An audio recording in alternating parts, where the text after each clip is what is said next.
yang sebenarnya dari awal kita tunggu-tunggu ya, dan Dr.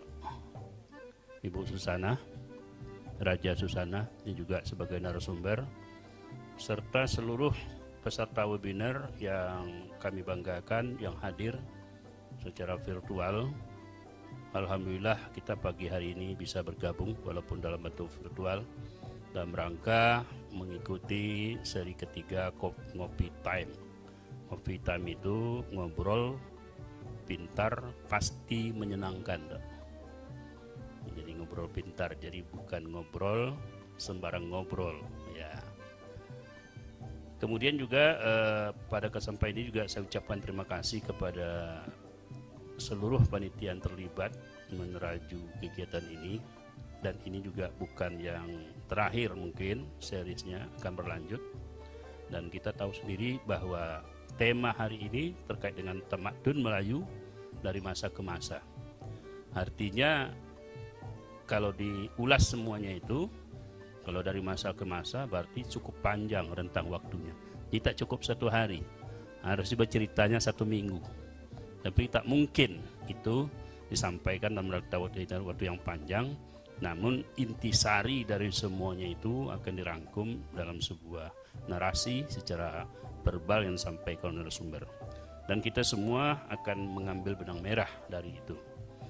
Kemudian kami ingin sampaikan kepada Torida, memang sejarah hari ini merupakan hasil dari sebuah sejarah masa lalu, apa yang kita alami hari ini. Tapi kondisi yang akan datang, di masa yang akan datang, Kepri ini tergantung dari apa yang kita lakukan hari ini. Jadi sejarah masa depan itu tergantung dengan apa yang kita lakukan, aktivitas apa yang kita lakukan, kebijakan apa, serta dokumen apa, prasasti apa yang kita buat hari ini. Itulah yang menjadi informasi bagi anak cucu kita di masa yang akan datang tentang Kepri ini. Namun demikian, membaca sejarah Kepri ini memang kroniknya cukup panjang, dinamika juga cukup tinggi. Kemudian juga epos sejarahnya juga cukup menggugah dan patut kita ini kan, termasuk juga kronik-kronik lain ya, yang sebenarnya bisa kita pahami dalam sebuah rangkaian cukup panjang.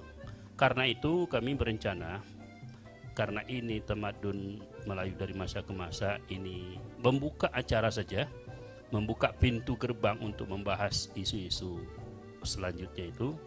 Mungkin kalau melihat sejarah Kepri ini mulai dari pemerintahannya, kemudian juga politik diplomasinya, kemudian termasuk budayanya sendiri, apalagi sejarah bahasanya juga tidak bisa dianggap enteng. Ternyata juga bahasa menjadi lingua franca waktu itu, dan termasuk juga dari segi pertahanan keamanan juga, teknologi pelayaran misalnya, atau teknologi pelayaran itu, kemaritiman, itu cukup banyak yang kita ingin angkat sebenarnya. Karena itu di masa yang akan datang, seri-seri yang terkait dengan budaya Melayu ini akan dipertajam berdasarkan isu-isu kontekstual, berdasarkan tema dan subtema yang memang akan disepakati nanti sesuai dengan yang kita harapkan. Indonesia dan Malaysia telah dipulihkan pada Mei 1966. Kondisi ekonomi Kepulauan Riau masih lumpuh pada awal pemerintahan Orde Baru. Aktivitas ekonomi memang perlahan mulai bangkit di kota-kota pelabuhan seperti Tanjung Pinang, Tanjung Balai Karimun, dan Singkep. Akan tetapi, kondisi perdagangan lintas batas tetap tidak lagi dapat dilaksanakan secara leluasa. Di Riau Daratan, ekonomi mulai membaik. Potensi ekonomi berupa sumber minyak dieksplorasi dan dieksploitasi secara besar-besaran.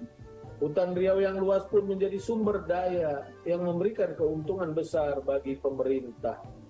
Kepentingan pemerintah pusat terhadap dua sumber daya ini membuat Riau Daratan mendapat perhatian lebih dibandingkan daerah kepulauan. Keberhasilan Singapura mengelola pelabuhan internasionalnya memicu perhatian pemerintah untuk membangun kawasan Kepulauan Riau guna memanfaatkan posisinya yang strategis di jalur pelayaran dan perdagangan paling ramai di dunia untuk merealisasikannya. Pada tahun 1970, pemerintah Indonesia melalui usaha untuk mengembangkan Batam menjadi daerah industri yang mempunyai arti penting bagi pertumbuhan ekonomi nasional pada umumnya. Dalam periode ini dilakukan penyempurnaan konsep dan penanaman modal besar-besaran dalam pembangunan infrastruktur seperti jalan, jembatan, sarana air minum, listrik, telekomunikasi, pelabuhan, bandara, dan fasilitas umum lainnya. Keterpinggiran ekonomi dan politik dalam kedudukan sebagai sebuah kabupaten di bawah Provinsi Riau yang memiliki andil besar dalam kesejahteraan masyarakat, mendorong upaya untuk memperjuangkan kedudukan sebagai provinsi kepulauan. Hadirin yang berbahagia, secara hukum, Kepulauan Riau telah disetujui pada tahun 2002 dengan Undang-Undang Nomor 25 Tahun 2002.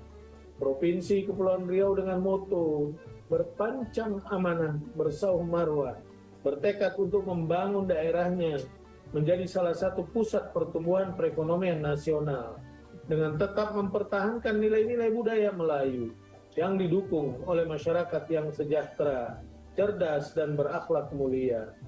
Dengan melihat kondisi daerah dan potensi yang dimiliki, pemerintah Provinsi Kepulauan Riau terus melakukan pembenahan di sana-sini.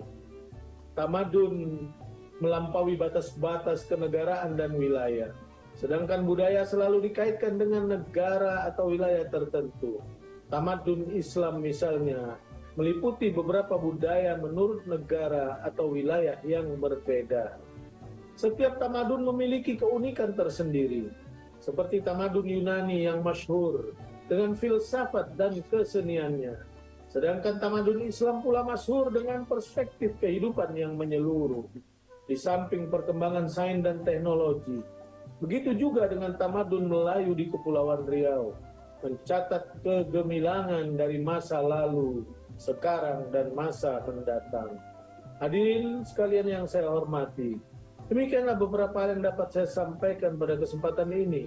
Semoga Allah Subhanahu wa Ta'ala, Tuhan yang Maha Esa, senantiasa memberikan bimbingan dan petunjuknya serta taufiknya kepada kita semua. Amin. Amin. Ya Rabb. Yaitu Prasasti Bukit Siguntang dan Badai Politik di Kemaharajaan Melayu tahun 1146 hingga 1946 ya. Datuk, kami sangat terhormat sekali dan sangat berkesan sekali Datuk punya waktu untuk datang kemari. Sangat bangga sekali Datuk. Baiklah Datuk, silahkan untuk bisa menyampaikan materinya.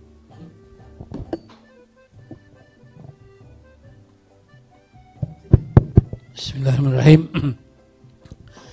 Assalamualaikum warahmatullahi wabarakatuh. Pak Gubernur yang saya hormati, yang menyaksikan acara ini mungkin melalui Zoom, kemudian Bapak Kepala Badan BPSDM, para pemirsa, para peserta perbincangan budaya pada pagi hari ini. Pertama, terima kasih kepada panitia yang telah mengajak saya untuk ikut serta dalam perbincangan pada hari ini. Saya menyiapkan sebuah materi semacam kertas kerja, tapi karena waktu yang diberikan kepada saya ini sangat terbatas, hanya sekitar 15 menit, saya pikir saya mencoba membuat semacam pengantar perbincangan, karena kertas kerja saya itu kira-kira 20 slide panjang, jadi banyak sekali cerita yang ingin saya sampaikan, tapi karena waktu terbatas, jadi saya coba mengajak saudara sekalian para peserta untuk melakukan perbincangan dengan membuat semacam pengantar tentang pemahaman saya tentang tema ini, tamadun Melayu Kepulauan Riau dari masa ke masa. Para peserta sekalian, Bapak sekalian, kertas kerja saya itu saya beri nama Kesultanan Melayu Riau sebagai pusat tamadun Melayu antara bangsa. Jadi dan ini semacam pokok-pokok pikiran. Nah, jadi saya mencoba mengantar, membuat semacam cerita awal tentang bagaimana kita memahami konteks makalah yang saya buat itu. Yang pertama saya ingin menyampaikan bahwa dalam pemahaman saya bahwa tamadun atau peradaban suatu bangsa itu pada hakikatnya adalah warisan budaya yang dihasilkan dari proses dan perjalanan sejarah suatu bangsa. Jadi dalam pemahaman saya tamadun itu adalah peradaban suatu bangsa itu adalah warisan budaya yang dihasilkan dari proses perjalanan sejarah suatu bangsa. Makin panjang dan makin besar dan cemerlang tamadun suatu peradaban, maka makin panjang dan sejarah suatu bangsa, maka makin panjanglah dan makin cemerlanglah tamadun suatu bangsa. Ini semacam konsep pemikiran bahwa tamadun itu tidak hanya soal adat istiadat saja, soal budaya saja, tapi suatu warisan peradaban, suatu warisan dari sebuah perjalanan sejarah suatu bangsa. Jadi bangsa yang tak punya sejarah itu tak menghasilkan sebuah tamadun sama sekali. Jadi dan tak ada sebenarnya dalam dunia sebuah bangsa yang tak punya sejarah. Selain cuma panjang pendek, cemerlang tidak cemerlang, hebat tidak hebat, seperti itulah. Jadi semua bangsa di dunia punya sejarah dan semua bangsa di dunia ini punya tamadun warisan, tapi masing-masing ditentukan oleh kadar dan hebat dan tidak hebatnya sejarah suatu bangsa. Puncak tertinggi dari warisan peradaban suatu bangsa itu adalah bahasa. Jadi ini penting sekali untuk dipahami bahwa puncak tertinggi warisan sebuah peradaban suatu bangsa itu adalah bahasa dengan segala tradisinya, yaitu tradisi literasi. Jadi sebuah bangsa yang tidak punya bahasa sendiri, pada hakikatnya bukanlah bangsa yang merdeka. Dan penjajahan yang paling berbahaya dan berdampak luas adalah perjalanan penjajahan melalui bahasa. Dan ini perlu sekali konteks bagaimana kita menghadapi kondisi pada hari ini. Bangsa Melayu itu punya bangsa yang sangat luar biasa hebat, punya bahasa. Bukan hanya bahasa, tetapi juga punya huruf Jawi. Dan tak semua bangsa punya seperti itu. Kemudian punya tradisi literasi yang panjang. Kita bisa lihat catatan sejarah sekarang bagaimana karya-karya besar lahir pada masa-masa kemerajaan Melayu dulu. Nah, itu menunjukkan bahwa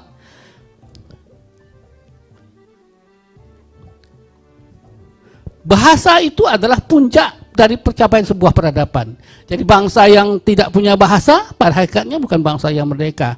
Dan penjajahan yang paling berbahaya adalah penjajahan bahasa. Kita sudah merasakan sekarang ini bagaimana bahasa-bahasa asing menguasai kita, bagaimana kita mulai menelantarkan bahasa-bahasa kita sendiri. Dan apabila kita terjabut dari akar bahasa kita, maka kita akan terjabut dari tamadun dan peradaban bangsa kita. Nah, dalam konteks Kepulauan Riau dan tamadun atau peradabannya seperti tema perbincangan pada hari ini, tamadun atau peradaban yang diperbincangkan ini adalah kemadun dan peradaban Melayu yang telah diwariskan sejak bangsa Melayu datang ke kawasan ini melalui Pulau Tembelan dari Kalimantan Barat, lalu menyebar, dikembangkan, dibesarkan oleh pusat peradaban tamadun Melayu seperti yang disampaikan oleh Pak Gubernur tadi melalui Kerajaan Sriwijaya, Bintan, Singapura, Melaka, Johor, dan Kesultanan Riau Lingga, dan sampailah pada masa ini yaitu Provinsi Kepulauan Riau pada hari ini. Dan warisan budaya terpenting yang diwariskan sampai saat ini adalah bahasa Melayu yang kemudian menjadi dasar dan sumber bahasa kebangsaan Indonesia, itu bahasa Indonesia. Dan ini juga perlu disampaikan bahwa peran Kepulauan Riau dalam konteks penyebaran bangsa Melayu, bahasa Melayu itu kan sekarang tak pernah dibicarakan bahwa orang Melayu itu masuk ke kawasan ini itu melalui Pulau Tembelan. Itu harus itu suatu teori, salah satu teori. Memang ada beberapa teori lah. Ini teori yang mengatakan bahwa bangsa Melayu itu asal Melayu itu dari Yunan lalu sampai ke Kalimantan Barat, lalu Kalimantan Barat masuk ke Kepulauan Riau melalui Pulau Tembelan. Dari Pulau Tembelan inilah menyebar ke Melaka, ke Semenanjung, ke Palembang, sebanyak yang di kawasan-kawasan baru di pesisir Sumatera. Sang Nila Utama, Wan Empuk, Wan Malini, atau tokoh Wan Seribeni, ya, yang hidup pada fase ini dari fase Bintan, Palembang Bintan ini. Kemudian pusat pemerintahan itu berpindah dari Bintan, kemudian dibukalah Pulau Temasek atau pulau yang sekarang disebut Singapura. Di Temasek ini ada lagi tokoh, ya, tokoh yang bergelar Sri Tribuana, ya. Kita mungkin hari ini mengenal nama-nama itu dari penamaan gedung, penamaan jalan yang diberikan sebagai pengingat dari tamadun kita pada suatu waktu. Dari Temasek, pusat pemerintahan pindah ke Melaka. Malaka inilah dikatakan siapa yang menguasai Melaka berarti menguasai dunia. Kenapa? Karena di Melaka ini adalah pusat perdagangan dunia yang terjadi di Selat Melaka. Beratus-ratus kapal yang berlabuh dari segala penjuru dunia berlabuh di kota Melaka. Bisa dibayangkan bagaimana roda perekonomian bergerak di kota Melaka. Setelah Melaka jatuh ke tangan Portugis, pusat pemerintahan berpindah-pindah lagi, di antaranya ke Johor. Ya, di periode Johor ini banyak sekali peristiwa-peristiwa sejarah yang terjadi, yang sangat berpengaruh terhadap kelangsungan tamadun Melayu itu sendiri. Dari Johor berpindah yang kedua kali lagi ke Pulau Bintan. Jadi Pulau Bintan ini memang pulau bertuah. Dua kali menjadi pusat pemerintahan tamadun Melayu dan dua kali menjadi pusat pemerintah Provinsi Riau dan Provinsi Kepulauan Riau. Di Bintan inilah kita mengenal tokoh-tokoh lagi, ada tokoh Raja Haji Fisabilillah, tokoh Engku Puteri Raja Hamidah. Ini di periode Bintan yang kedua. Selanjutnya karena situasi politik mengharuskan pusat pemerintah berpindah lagi ke Lingga. Dan terakhir pusat pemerintahan itu berada di Pulau Penyengat Indra Sakti. Tentu saja perpindahan ini memakan waktu yang tidak sedikit waktunya, perlu berabad-abad sehingga tamadun dari Palembang ke Indra Sakti ini terjadi. Baik, saya lanjut. Perkembangan dan penerusan tamadun Melayu, baik, saya ulangi, ya. Negeri Riau, kita kembali ke negeri Riau. Riau yang kita maksud di sini adalah Riau di Sungai Carang, Ulu Riau. Jadi ketika kita menyebut nama Riau dalam berbagai naskah sejarah, itu semua penyebutannya Riau. Jangan kaitkan ketika bicara tamadun kita tidak mengaitkan Riau pada posisi hari ini di Pekanbaru. Riau itu adalah Sungai Carang yang para penyuka sejarah, para sejarawan, bagaimana memperbanyak penerbitan buku-buku sejarah yang mudah dibaca oleh anak-anak. Jadi kita mencoba tidak menulis buku-buku sejarah atau catatan sejarah yang terlalu banyak catatan kakinya. Kasihan memang teman-teman, ada adik kita ini kalau begitu nengok catatan kaki yang banyak itu dia udah mulai pening, dia mulai kabur dia dari perpustakaan. Nah, kita bisa cari yang mudah. Dan kemudian saya karena saya ini juga seorang penulis novel lain, saya sekarang berjanji untuk tetap banyak menulis novel-novel latar belakang sejarah. Hampir 8 buku saya yang disampaikan oleh Ibu moderator tadi, semuanya hampir semua latar belakang sejarah. Saya coba, ini buku terakhir saya adalah tentang Tengku Hamidah, Raja Hamidah, Engku Puteri Raja Hamidah, dan novelnya nama sejarah. Walaupun sebuah buku novel, sebuah karya fiksi itu tidaklah sebuah buku yang dapat dipakai sebagai sejarah sebetulnya, tapi setidak-tidaknya untuk menjadi pintu masuk pemahaman kepada sejarah itu. Jadi untuk masuk kepada buku sejarah yang benar, yang teks yang diminati oleh para pelajar, para mahasiswa dan lain, itu ada pintu masuknya. Jadi setidaknya membaca novel tentang Hamidah itu ada alur-alur, ada kisi-kisi, ada apa-apa yang bisa dipakai untuk masuk ke dalam buku-buku teks. Jadi sebelum kita teman adik-adik yang muda-muda ini agak berseteru dengan catatan kaki, saya membuka pintu novel-novel itu dan saya mencoba sedekat mungkin dengan peristiwa sejarah yang sebenarnya.